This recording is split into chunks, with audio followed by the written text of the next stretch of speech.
Yo, we just people from the north side. Once the Timmy's at the shore fine. Winter ready on the four ties. Heavy traffic during 4-5. Gotta hustle on your own time. Color people every port side. We just people from the north side. Ladies and gentlemen, it is my good friend Sam Laterna. She's returning to Straight Talk Wrestling. And that's not just shop talk. We are friends. We are friends, yes. We are friends. And broadcast colleagues. Broadcast. Yes. I'm a broadcast colleague, guys. I've made it. So this is your second time on Straight Talk Wrestling. So thank you so much for the time. Now, burning questions. A lot of things rolling on this year. A lot of projects I know are on the go. Yeah. Maple Leaf Pro. It's coming back. Show 3 and 4, because we already did show 1 and 2 last year. But this is show 3 and 4. We're back in Windsor. And then I believe later on in the year, we're also going to Toronto. We're going back to the hallowed halls. Very important venue for Toronto wrestling history, especially Maple Leaf Pro history. But talk to me about becoming the inaugural ring announcer for Maple Leaf Wrestling 2.0. Yeah, so first off, just super huge fan of what Scott's been able to accomplish with Maple Leaf with the inaugural weekend. I think that hit the ball out of the park and exceeded expectations.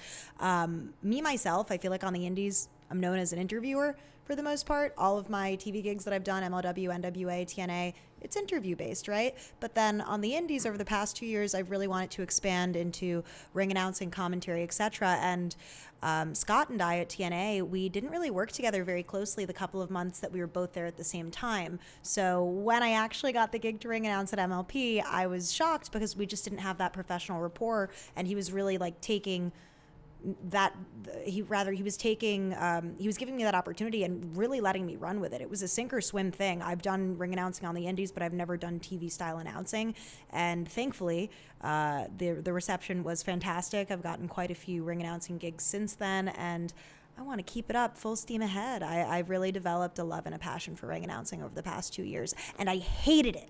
I absolutely hated it 2 years ago. And I had an opportunity that I bombed where I was pretty heavily criticized about my ring announcing, and I immediately got a voice coach, and I feel like that was the game changer for me, actually working with a pro. And slowly but surely, we're hoping to go from Sam Laterna to like Samantha Irving level one day. That's the goal. I like that. I honestly and truly like that. I think that's very, very cool. Why did you hate ring announcing 2 years ago? Like, what was the thing about ring announcing that you weren't vibing with? I just didn't like the way I sounded at the onset. Like, I felt like I was screaming a lot, and now you more so have worked on projection with your coach. Yeah, like, learning how to kind of use your vocals as an instrument. You're using your whole body, like even diaphragm, of course. You even use like your IT band, the muscles in your butt cheeks, to be frank. Like, there's all of these different areas that you activate when you're fully utilizing your body to propel your voice forward. So I get typecast all the time because I have that deep bellowing voice that I've had from like ever. And like, I've been told that my voice is great for radio. Yeah, or voiceover work. I've been told that too. I think I could be that, like Kia Sorrento. Calm, simple, simplistic. A lifestyle choice for the modern day human. You should look into it. I'm actually going to be getting into some voiceover work myself. Okay. This year. Yeah, diversifying, Diversifying the portfolio. Yeah. I could voice over. Money, right? I could be the next Shredder or next Michelangelo. Michelangelo. Yeah, I could be one of the Ninja Turtles. Oh, okay. See, I studied art history in school, so I thought of Michelangelo. Yeah, you would think of Michelangelo the artist. Yeah, I was like, wait. But you're also younger than I am, so Michelangelo the Ninja Turtle reference makes more sense to my generation. It immediately makes sense, yes. It immediately makes sense. Donatello, Leonardo, and Raphael. Yeah, all of the greats from the Renaissance. That's right. And I was a big fan. Ninja Turtle form. I was a big fan of the red one, Raphael. That was my guy. Oh, okay. That was my guy. I was a Raphael guy. I'm a Raphael guy in Renaissance art, so I get so there we go. I'm a Raphael gal yes. in Renaissance art. And what is it now? Raphael in Renaissance. Mm-hmm. That is more. I don't know too much about art, so forgive me. God, forget. Like art history and wrestling. I don't know if the audience. Art history is not going to my fan. I just real quick question. I know that Michelangelo, Sixtine Chapel. We know that he's the big one that I would remember. Leonardo da Vinci, obviously, of course, we know him. He did David and all that stuff. Mm-hmm. Raphael, I don't know much about. What was Raphael known for? So he was kind of like the playboy of those four. Like, he partied a lot. Okay. He was the youngest of them, and I mean, just from a stylistic perspective, his statues, particularly his statues of men, were like very feminized compared to, say, a Michelangelo. You look at the Sistine Chapel and the male figures are like hyper masculine. So yeah, fun fact. You're welcome, wrestling world. Yeah. There you go, guys. Straight Talk Wrestling is not just wrestling. We talk about all kinds of things, all kinds of subjects. So now you've said you've gotten more ring announcing gigs, and you also mentioned something interesting about ring announcing on television versus ring announcing on the indies, because I feel like on TV, live is live. It's going to happen. But also on the indies, you're live as well. There really is no do-overs at either place. So what is the exceptionality between TV ring announcing and independent wrestling ring announcing? I think that the things you have to focus on, you can be a little bit more lax maybe when you're doing indie ring announcing, because not in the manner that you deliver the ring announcements, but say like, standing still, like, are you planting one foot? Are you moving around too much? Are your eyes darting around? Like, those are problems you don't really have to deal with on the indies because the camera usually isn't focusing on the ring announcer, or say if it's hard cam that's getting a shot of the ring announcer before the wrestler comes out, you're not really able to see my facial expressions or if I'm freaking out, right? Like the first night of MLP, I was told, Sam, you're doing a great job, but you need to smile because you look stressed out. And I was. But then the second night, I actually took that advice and I smiled, and like Mauro Ranallo, he cued me and he's like, ring announcer Sam Laterna, and he gave me a wink and I could see it from the stage. I'm like, okay, I'm going to give him a little wink back and some, I don't know what this is, a little pew pew, a little pew pew. Yeah, and that's like live on the stream, which is kind of embarrassing. But yeah, so I smiled more, and it was Mackenzie Mitchell who was gracious enough to give me some really awesome advice that weekend in relation to ring announcing and interviewing. So yeah, without Mackenzie there that weekend, I don't know if night 2 would have been something I was proud of, because night 2 was like when I started to get into my groove. Night 1, I was still really nervous, and I think that that shows. Yeah, at least for me, I overanalyze everything I do, and I think particularly a lot of the wrestlers I'm friends with also tend to overanalyze their work. So if you're passionate about something, you're gonna break it down and make yourself feel bad about it. Yeah. You know how many times I've this is gonna be conversation close to 500. I've been doing this for 11 years, and it's been. I look back and I'll go home today and I'll be like, ugh. That conversation she was great or he was great, but I was blah. And then I'll go back and be like, I did have a little bit of a personality there. I did have that swagger. So I do get it. I do get the overanalyzation, but I can tell you, for being someone who was at home, I was not able to make it down to the venue live for that weekend. But I watch both shows. I own both shows, because the great thing about Fight is once you buy, you own. So I own both shows. I can go back and watch anytime. Got the bundle package. And it was a great bundle package. It was amazing. And you got both nights. And you know what? If you were nervous on night 1, you couldn't tell. And if you were nervous on night 2, you really couldn't tell. All I saw was a person who was in the ring, focused on her moment. Plus, not only was there pressure for you to deliver, but there was pressure for everything. This is something being risen from the ashes that nobody's seen or heard of for the better part of 30 years. And now all of a sudden it's just back. And it was a big deal, especially here in Canada, because that was our promotion. So many legends have... Bruno Sammartino, Harley Race, Andre the Giant, like everybody at one point or another, when you came through Toronto, you wrestled at Maple Leaf Pro. It just was a thing. Scott D'Amore being the only person logically who could bring that back.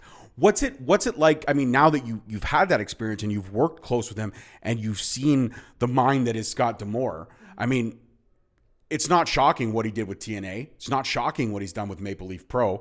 This guy is just really, he's the resurrector. If he was a wrestler now, that would be his gimmick, the resurrector. Because everything that's been close to obscurity or close to final nail in the coffin or already 6 feet deep, he's found a way to revitalize. He has, yeah. And I think that speaks to his passion for pro wrestling, first and foremost. Like I said, when I was at TNA, Scott and I didn't work very closely together, but all the respect in the world for what he accomplished in his, 7 or 8 years at TNA. But at Maple Leaf, I think with a bit of a smaller crew, I was able to see that passion shine through from the start, from the pre-show meetings to just the way he would interact with the wrestlers or even me. Like at the end of the first night, he came up to me at the end and he's like, I just want you to know you did a great job and you let your passion shine through. So thank you so much for that. And we're all a bunch of passionate people, right? And sometimes people lose their passion. It ebbs and flows, right? So for me that night, I really needed Scott to tell me that, I guess you could say, right? But yeah, no, working with Scott is great. I feel like he has an eye for talent, bringing in certain people that maybe aren't getting not exposure, but like there should be more eyes on them. Like, why aren't more people talking about Kevin Knight? You know, absolutely phenomenal wrestler. You know, former IWGP junior heavyweight tag champ, but someone who could use more exposure in the United States, right? He's got it all in Japan. So I think Scott's really good at pinpointing that talent that might be in someone, whether it's promo, whether it's wrestling, whatever, and really, I don't want to use a big word. I'm trying to use smaller vocabulary, really trying to amplify that so the fans then connect with the talent for whatever reason that is, wrestling, look, promo, etc. So yeah, all the respect for Scott for pulling off that show and for exceeding expectations, frankly. So we will see you at the upcoming shows. I am going to be at the upcoming shows. You're in for a little bit of a swerve. That's all I'll say. Okay, yes. Swerve. Swerves are coming. Like, is it a good swerve? It's a good swerve. Yeah. We're all gonna be happy about it. I think everyone will walk away happy. Yes. Okay, I like that. Good swerves are always good because there's bad swerves. This whole NBA trade deadline has been bad swerves, left, right, and center. I'm just gonna leave it at that. Really? If you're a basketball fan these days, it's hard out here. You're weeding through. Yeah, it's hard out there.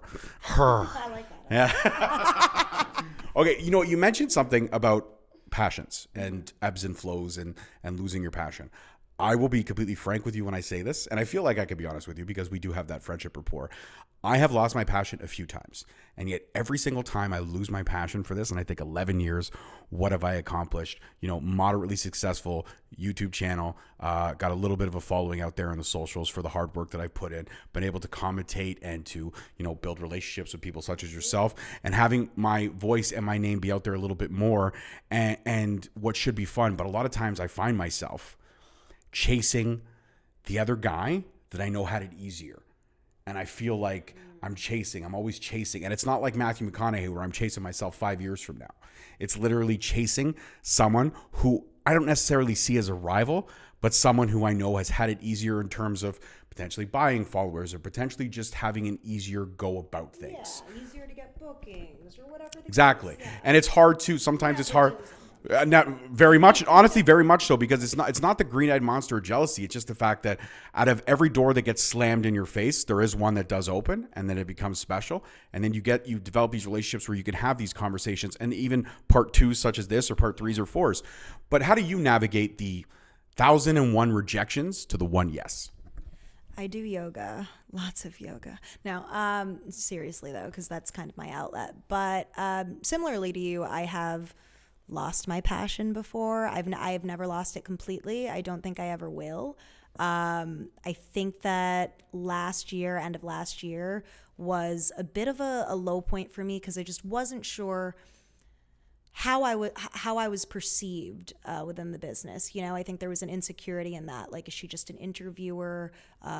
Maybe moving into just being a ring announcer? Is she good enough to ever, like, you know, be a play-by-play commentator? I was just having a lot of internal thoughts that I realized were doubts that I had about myself and not doubts that other people, like namely my peers. I can't speak for the fans. Thankfully, I don't really get a lot of flack on the internet from fans. But I think that it took like having some serious conversations with close friends of mine in the business to kind of realize that my biggest competitor or rival is myself, you know? And for many years, I was competing with people, and I think it's something I'm trying not to do as much now because I think I see more of my intrinsic value now. Like 2025 Sam is the most comfortable she's ever been in wrestling broadcasting. This is my 5th year. My mentor, John Alba, told me that by year 5, that's when you really start to get into your stride. And I feel like that is what's going to happen for me. I see that slowly starting to unravel. And I think Maple Leaf Pro last year was kind of the start of that for me. So this year I'm unstoppable. It doesn't matter what so-and-so's doing in the South or so-and-so in Canada. I don't care what show you're ring announcing, interviewing, or commentating, because at the end of the day, I'm Sam Laterna. I know I'm good at what I do. There's not a lot of other men or women doing broadcasting that can work every single position on a show in terms of broadcasting, and I am one of the few. I know I'm good, and you should book me. And if you don't, that is okay. You want to know why? Because I know the value I bring to the table, and this year I want to work at places that want to work with me. I want to work at places that are bringing in phenomenal talent, and I want to work at places that have the collective good in mind. Like that's why I love Destiny. We're here right now, and I feel like I've gotten the ball to do so many different things at Destiny. I started out doing commentary with Santino Marella. That was a trip. Then I moved into ring announcing, and now I do a little bit of everything. I host the segments, the studio segments for the TV we're doing. I do interviews, and I do ring announcing, and that's all on one show. So I'm looking for more people to allow me and other qualified broadcasters to do more. You among them. I mean, you got an opportunity at Destiny too. You know, like we're both in the same boat in that respect. So all the love in the world for Destiny Wrestling. That's true. Yeah, the opportunities did come quickly. I mean, you and I got thrown in commentary with you one day, and that was so much fun. We had some great banter back and forth then, and then it just became okay, come back next show. Okay, come back next show. And then it became a juxtaposition. Now I'm just trying to find my footing between color and play-by-play. That's hard, right? But I feel like in today's landscape with commentary, particularly like on TV, at least with WWE, you see less and less like traditional play-by-play, less and less moves being called on the regular, right? Like it's more like fluid, the positions. And I find that people I work with on the indies, there's very few people that want to be a tried and true play-by-play. Like for example, if you watch Beyond a Wrestling Open, Paul Crockett, tried and true play-by-play. Love him, he's taught me a lot. But then when I go up to Limitless and I work with Troy Nelson and Johnny Torres, it's a lot more fluid, you know? Like, you know who's steering the ship, but you know, if I'm doing color and I see a big move about to happen, well, I should call that move, right? And then hand it back to my play-by-play, right? Because that's the respectful thing to do, right? There's rules in wrestling. There's rules in wrestling broadcasting. But yeah. And you've worked with one of my all-time favorites. I mean, my all-time go-to, which would surprise a lot of people, favorite commentator is Michael Cole. I don't think Michael Cole gets his flowers enough. I know. It's just because he's become such a fixture in wrestling. That 30 years. People forget that that he's been around, and he had Vince McMahon yelling in his ear for about 26 of those years. And he didn't have a wrestling background before coming into wrestling. He wasn't like on the indies in the 90s. Wow, that would have been a trip.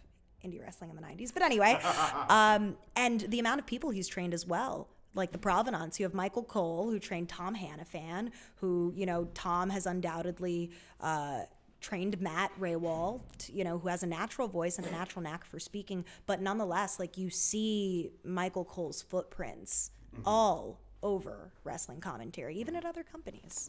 Yeah. And as well, sprinkled a little bit of love on Joe Dombrowski, man. I love Joe Dombrowski. Joe is very underrated. Very underrated. He's been in the game for like over 20 years, and he does a little bit of everything, not just commentary. You know, he puts together his own, you know, he's got a little production gimmick going on. He's run shows, like big fixture in the Pittsburgh area.